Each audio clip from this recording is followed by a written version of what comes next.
So we've known for some time that things aren't great between Meghan Markle and her own mother, Doria Ragland. She has been completely miserable in the last couple of public appearances that the fake Duchess forced on her. First on her Netflix series, With Love, Meghan. Second, in an Instagram post where she mocked her daughter, who, let's be honest, is a total pain in the behind. But it was probably during Meghan Markle's interview with Tina Knowles where it became clear just how tense relations are between mother and daughter, when Meghan unwittingly revealed to the world that her mum had decided to attend the Beyoncé concert without her and without even telling her. Now, I knew things were getting pretty stark, but now it has emerged that the strain is so bad that Doria Ragland has said enough is enough. I'm moving out of Montecito for good. And it's pretty brutal, actually, because Radar Online have reported that Meghan Markle has now been abandoned by her mom after the Duchess begged, "Don't leave me." I'll take you through this reporting. It is from Matthew Acton, who is a very experienced UK news reporter, who has revealed Meghan Markle howled, "Don't leave me," as her mother, Doria Ragland, moved out of her and her henpecked husband, Prince Harry's Montecito mansion, RadarOnline.com can reveal. The departure came after Diva Duchess Meghan used her mom to care for her kids, and sources tell us even her own mother got so sick of her constant moaning and drama she had to flee the luxury home. Insiders say Ragland's departure has left Markle 43 and Prince Harry 40 struggling to adjust without her. The 68-year-old yoga teacher had moved into the Sussexes' sprawling Californian mansion in 2024 to help them through a difficult patch marked by professional setbacks and personal challenges. That's the understatement of the year. The tight-knit mother-daughter bond strengthened during this time, with Ragland providing a steady presence in the home she shared with Markle, Harry and their two children, Archie and Lily. Now, after roughly 18 months, Ragland has returned to her own residence in Los Angeles, leaving the couple bereft, according to sources. One insider close to the family told us Doria was a steady support for Harry and Meghan during a tough time. She provided them with much-needed emotional strength, but she has her own life and social code, and she was getting sick of her daughter's constant moaning and dramas. Meghan is deeply upset about her mother leaving. She even pleaded, "Don't leave me," as she walked out the door with her suitcases. Harry also regarded Doria as a mother figure, and both are feeling her absence. Our source added, Doria is happy with how the family is doing now. She's ready to concentrate on her own life, but remains a key part of the family. She plans to visit often, but won't be living with them full-time again. Our insider said the pair are totally lost, and Meghan must be thinking something is deeply wrong if even her own mom can't stand to live with her in a huge mansion. But the key point is, she got sick of the constant moaning and the drama, so she had to flee. And can you blame her? Can you really blame her? Because Doria Ragland has stayed massively loyal to Meghan.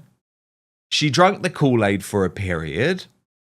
She even was used as propaganda in the Netflix documentary series.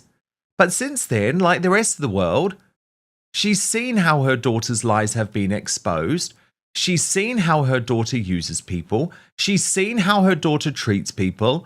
And as a calm yogi, she simply doesn't want to put up with it. Now, I would argue Doria had actually enabled a lot of this bad behavior by Meghan, and I would also argue that Doria should absolutely have stepped in when Meghan Markle decided to kick her father to the curb. Because if there's one human being in the world who knows that Thomas Markle was the main caregiver to Meghan during her very difficult teenage years, it's Doria. Because we must never forget, Doria has a track record of running off and disappearing for years at a time. Now, I'm not criticizing Doria for that. Fine, you make your choices. However, I do believe that it was Doria's responsibility to ensure that Meghan didn't treat her father the way that she is now treating her. Angela Levin, our royal mastermind and Prince Harry's biographer, joins us now. Angela, things haven't been good for some time between Doria and Meghan Markle, have they? It's been very obvious in Doria's couple of brief appearances on Meghan's media projects that she's just not interested. She doesn't like being dragged into the spotlight and used in the same way. And then, of course, we listened to that Tina Knowles podcast where it was like, oh no, my mum just decided to go to Beyonce without me. And that was a real key moment. Do something for me right now. It is free. It is easy. It is simple. Just hit that subscribe button on YouTube. That's because over 50% of you watching this video haven't done that yet. When you're a mother and you've got children and your mother will help you look after them or indeed on their own, you feel terrific. You feel strong. You don't worry about the children. You know that they're honest. You know that they would behave like you would like them. So it's also a thrill for the mother because it's lovely to have grandchildren. So at the beginning of these relationships, they're lovely. Everybody's happy and the children are growing and all that. But if you start taking advantage of the mother, then things get bad because they do need to have a life, as it is said. And then you can start disagreeing, one about, complaining when you've got this absolutely amazing home and so much that you can do, and you just get fed up with it. And she does have friends, but she can't see them because she's very responsible for Meghan and Harry's. She wouldn't have minded, and she didn't mind, to be very comforting to them. As I said, they both felt that they were sort of both of their mothers and, they could look after them. But after a while, that gets boring and you've got to sort of learn to stand on your own 2 feet. And she just got fed up because if she just listens to these moans, and if actually Meghan is actually not looking after her children either, and she just leaves it all to her mother, and when she's going out or when she's going away, she expects her mother to be there, not go off and not do anything. She wanted to do things. I think she was quite right not to say where she was going to watch a show. Why should she say? She's not an au pair, is she? She's not a nanny. She wants to go somewhere, she should. And I think she's got fed up with Meghan being a sort of a grandiose human being and not accepting that she would like to do her own things. If she still wants to do yoga, but she can't because if Meghan said, I'm going out, you'll have to be here. So it must have, over the time, got very, very annoying for her. And actually, I think there is a step of real kindness there when she says she's very pleased how they're living now. But so she feels she's ready to go back. But we all know it's very, very bad for both of them. Meghan, who was screamed, don't leave me, don't leave me. And Harry, who actually has leaned on his mother-in-law to be helpful emotionally to him. But she's going, and I don't think that she thinks everything's very good, but I think she's doing that out of politeness and love for her daughter. Yeah, I mean, look, it can't be easy. We learned from those reports emanating from the Sussex Survivors Club earlier this week, Angela, that when Harry's around, Meghan controls some of her worst behaviour, especially with the staff. Do you think Doria has that moderating influence too, or does she just act like the diva that she is even around her own mother? Well, she probably is so used to being a diva that she would be shouting at her mother, why didn't you put them on this toast? Why haven't you played them? Why haven't they had their breakfast, dinner, supper, tea? She would get cross and start treating her as if she was employed. And she decided that she didn't want that. The one thing I don't quite believe in is that she feels that the family is in good condition now, because if anything, it seems worse. And the fact that Meghan shouted, don't leave me, shows you that she is very desperate. We don't know if Meghan actually does anything very much with the children because she's out and about and all that. But, if she gets cross with her mother, because she's not doing things exactly what she writes at the right time. She might have started shouting at her like she has done with other staff. And her mother thinks, this is enough. She can't talk to me like that. Who does she think she is? And so she doesn't want to do it like that anymore. And she might want to do yoga. She might want to actually have a life. She's 68 and she might want to do lots of other things. And she has helped enormously. And she's helped Meghan go out and feel at ease that her mother is there looking after the children. The children probably love her very much. But you have to understand that your mother isn't a slave and she's not going to do all that work for you, however lovely it is. It's tiring. As for Meghan's father, I don't really know what the relationship was before they divorced. And if she didn't like him so much and his behaviour so much, he might not have done anything with Meghan about behaving better and looking after him and actually being kind and even seeing him. See, my and understanding is that the they had a children. very cordial, positive relationship and they still spoke, and actually it never turned bitter or nasty. That was always my understanding of it. And Thomas used to, if he was in California, would deliver gifts to Doria and that sort of thing. So I always think the relationship was positive, actually, between Doria and Thomas, probably in part because, of course, Meghan Markle wanted the two of them to get along. Then, Angela, there's been some other news which is not particularly positive for Meghan, which is that Prince Harry is now planning a solo UK visit without her. Now, let me just take you through a little bit of this from the Daily Express, which says Prince Harry is determined to mend his relationship with the royal family, but he's planning on doing so without his wife, Meghan Markle, sources have claimed. The Duke has been estranged from the royals for a number of years now. His relationship with his royal relatives deteriorated after his bombshell 2020 exit. Of course, we know all of that. But the Duke made his wish clear that he wants to reconcile with them. I mean, look, I think it's sort of irrelevant whether Meghan goes or not. I don't think there's going to be a big reconciliation. But did you think this was significant at all, Angela? No, I think that's nonsense because what's he going to do? Charles is not wanting someone there who upsets him while he's still got cancer, and Camilla will make sure as well about that. What's he going to do? Go and start banging on the doors? He's not going to be invited, I'm sure, at the moment. Bang, bang, bang, I demand to see my father. That doesn't make sense. And if it is, you have to wait until the Invictus Games, which is in 2 years' time. We don't know what's going to happen there. Lots of people are writing about that. But for me, it doesn't make sense. We don't know how well the king will be. We don't know how you can actually start making up at a place like that when there's loads of things going on all the time. You can't. Will the children be there? I don't think so. Will Meghan be there? No, she doesn't want to, but she does want to be there to give the speeches. She likes doing that and taking over and walking in front of people who've won an award and all that.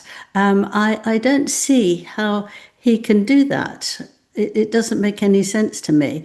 He might want to go up and then people might just say that's happening, but I don't think it will be. And if his father does go to the Invictus Games, it will be very superficial because he'll sit there, he'll watch it.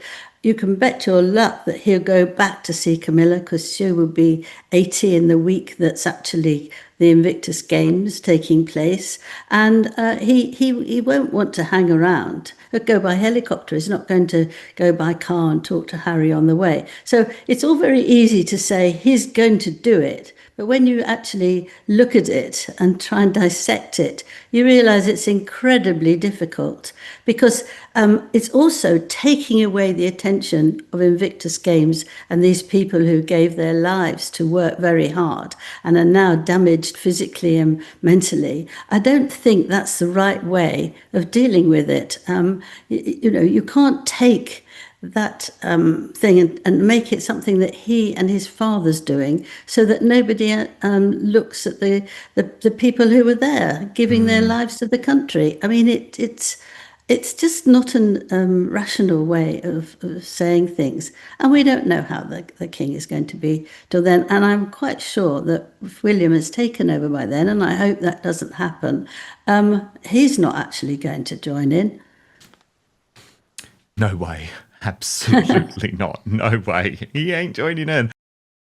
Angela, look, lots on today on, Meghan's desperate attempts with was never, as Lady Colin Campbell calls as never. So, as ever. So I'll get to what's going on with the wine because she's been posting out the wine to her favourites, Angela. We'll get to that in just one moment. But first, Private Eye. This is interesting. So Private Eye is the left-wing establishment UK news publication.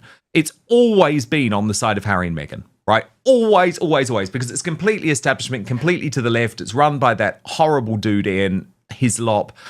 It's always been totally pro Harry and Meghan. Well, this week, for the first time, it's turned on them, and it's over the scam jam, Angela. So let me just read out to you this That's new amazing. report. That's I know it's amazing. a big change, isn't it? I mean, even when they've lost Private Eye, Angela. But anyway, here's the report. Jam tomorrow. Meghan Markle's as ever venture has again been slated for stocking too little product and running out within minutes of launch. But she's not just selling jam. Unlike the vast majority of shopping websites, As Ever didn't initially display a sold out sign. Instead, it let customers make the full order, including payment details, before emailing them to tell them they were out of luck. Data collected in this way includes contact information such as name, email address, postal address, telephone number, and mobile phone numbers and IP address. It also includes customers' internet activity such as the devices they use, their operating system, the date, time, and location of visits to the site, and a whole load more. Meanwhile, the As Ever privacy page says that it may draw inferences about you reflecting what we believe to be your preferences, characteristics, predispositions, and attitudes. And unless the user specifically opts out, all this data can be sold to other companies for targeted advertising. It will also be on file should Markle ever decide to sell the firm. The website now appears to be marking stock as sold out in the normal way, of little comfort perhaps to the would-be customers whose data has already been collected. If flogging rebadged tea or rosé wine that's out of stock doesn't make Markle rich, even at $28 plus shipping for a small pot of honey, selling all that customer data could be a different matter. So Angela Levin, that looks dodgy. That looks dodgy. It's like she's collecting all of these customers' data, even though she knew that none of this product was being on display, and she can now sell that data. I know. You need to run a mile, don't you, when people ask you for all that. And nobody should actually give it what they do as activity, their operating system, the date, time, and location of visits to the site. People have got to think, hello, this looks absolutely shocking. I'm not going to tell her this. But with Meghan, she's trying to get money from anywhere it is. Whatever happens, she's trying to get more money. Now, whether this is absolute greed and cleverness that she thinks once she's offered them the jam, but if it's not there, never matter, she'd mind. She's got opportunities to sell them.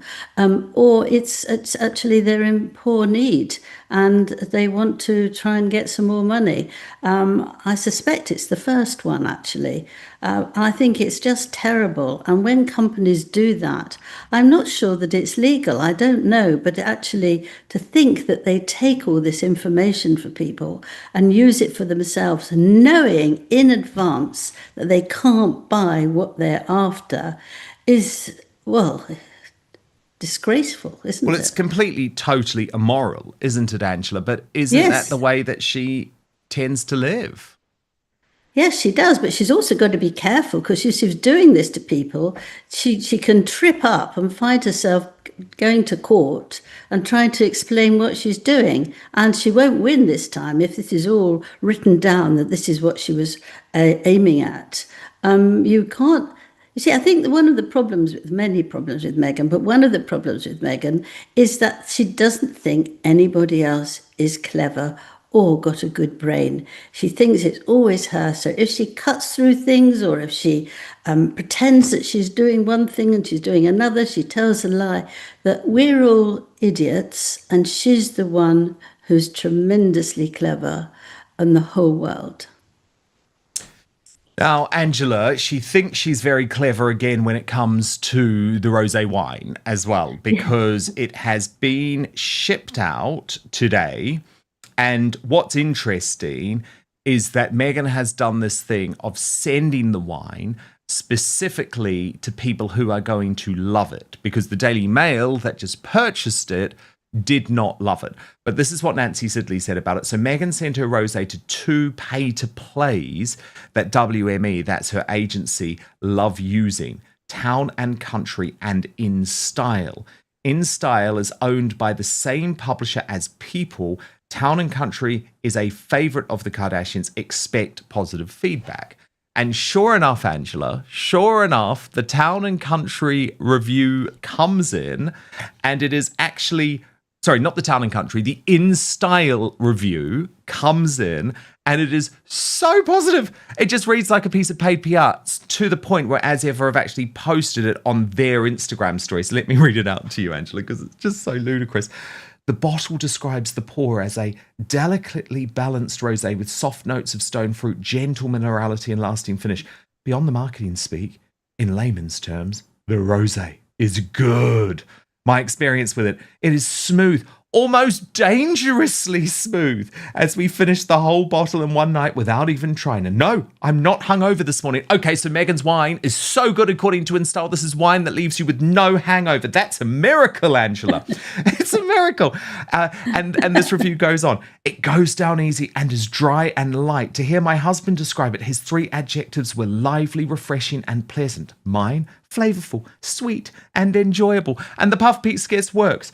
As Ever isn't going to release a product unless it's good, and this rosé is good, really good actually. Made in small batches, the bespoke blend is the first of a collection of wines joining As Ever's lineup, blah. Then, Angela, remember the Daily Mail that didn't get sent the wine, which just bought the wine. They have a very different point of view. So the headline on this day, Meghan Markle's new $30 As Ever rosé wine has finally arrived. Here's the acidic truth about how it really tastes. Royal News Network summed this up, saying, according to the Daily Mail, the wine is not good, nor is the quality near worth the price she's charging. It's a bottom-of-the-barrel tasting wine, which pretty much encompasses the entire brand at this point. And Angela, the review itself says, our first sip left a lot to be desired, as it honestly didn't taste like much. The wine was smooth, but we couldn't easily detect the notes of stone fruit. It also managed to taste quite bland and almost watery. Despite the lack of flavour, the rosé managed to taste quite acidic and like a really strong alcoholic wine. That's really Many funny. sippers on the female team agreed, and we noticed that it left a somewhat uncomfortable sensation at the back of our throats after swallowing. The wine didn't taste like you bought it at a fancy vineyard where it's supposed to be made. Instead, it tasted affordable and ordinary. It's not bad, but it's not great. Overall, it was pretty commonplace, like a wine you would be served at a work happy hour. Well, Angela, in this case, I believe the Daily Mail, because they paid for it themselves rather than In Style, which is clearly being used as paid PR. What do you think? Oh, yes, 100%. I agree with you. And I think that what's happening is that she's not giving attention to making it really terrific. As long as it's done and it's sent off in the days that she wants it, that's it. It doesn't matter what it tastes, because if they have to buy 3 bottles, so that's quite a lot of money. They're all about £24 each. You have to spend that much money, and you have to pay for it to come over to you. So you're not going to do that and then pretend that it's not very nice. I mean, you're going to go mad because you haven't had a chance to really taste it properly. Not many people like to taste wine and buy it without actually having had a taste. So this doesn't matter if it's tasty or not. As long as she sells it, it's all right. And then she's got other people's, she's got the duty, and their names and their activities and all that as well. And on drink, then she's doing very well, isn't she? She doesn't care if you really want it. She cares if people think that she's wonderful, and she gives it to somebody who will say that she is wonderful. It's so phony. It's absolutely phony. It's like her. I mean, she's phony. Everybody knows that now. Very few people think that she's genuine, and she treats wine and people and jam all in a similar way. The new reporting claims that Doria Ragland has officially left the Sussexes Montecito home after spending roughly 18 months helping Meghan and Harry during what insiders describe as a very difficult period. According to the claims, Doria became overwhelmed by the constant stress, complaints, and emotional drama surrounding the couple. Now, whether every detail is accurate or not, the timing is certainly interesting because over the last year there have been growing signs that Doria appeared increasingly uncomfortable during Meghan's public projects and media appearances. Viewers noticed awkward body language during the Netflix series, and many people pointed out that Doria often looked more reserved and disconnected compared to previous appearances. There was also that widely discussed moment involving the Beyoncé concert where Meghan revealed her mother attended without her and apparently didn't even tell her beforehand. For many royal watchers, that moment stood out because it suggested distance between the two women that we normally don't see publicly. And now these new reports are adding even more fuel to speculation that the relationship may not be as close as it once appeared. One thing that cannot be ignored is how important Doria allegedly became inside the Sussex household. Reports suggest she wasn't just helping with the children, but also providing emotional support to both Meghan and Prince Harry. And honestly, that makes sense. Prince Harry has repeatedly spoken about struggling emotionally since leaving royal life, while Meghan has also faced intense criticism, failed projects, and growing pressure surrounding her public image. Angela Levin points out that with King Charles still undergoing cancer treatment, there's little appetite for additional stress or conflict inside royal circles. And realistically, trust remains the biggest issue. The palace still appears deeply cautious following the Oprah interview, Spare, Netflix documentaries, and repeated public criticisms from the Sussexes. So while Harry may want reconciliation publicly, many believe the path back remains extremely difficult. At the center of this entire story is one major question. Is the pressure finally becoming too much inside the Sussex household? Because when reports begin surfacing that even close family members need distance from the situation, people naturally start wondering what's really happening behind the scenes. Now, of course, not every rumor should be accepted as fact. But these stories continue building a broader narrative of instability, emotional strain, and growing isolation surrounding Meghan and Harry. And until the couple successfully changes public perception, stories like these will continue dominating headlines. But what do you think? Do you believe Doria Ragland truly became exhausted by the drama inside the Sussex household? Or is this another exaggerated tabloid story designed to fuel controversy around Meghan and Harry? Let me know your thoughts in the comments below. And if you enjoyed this breakdown, don't forget to like, subscribe, and turn on notifications for more royal news and commentary.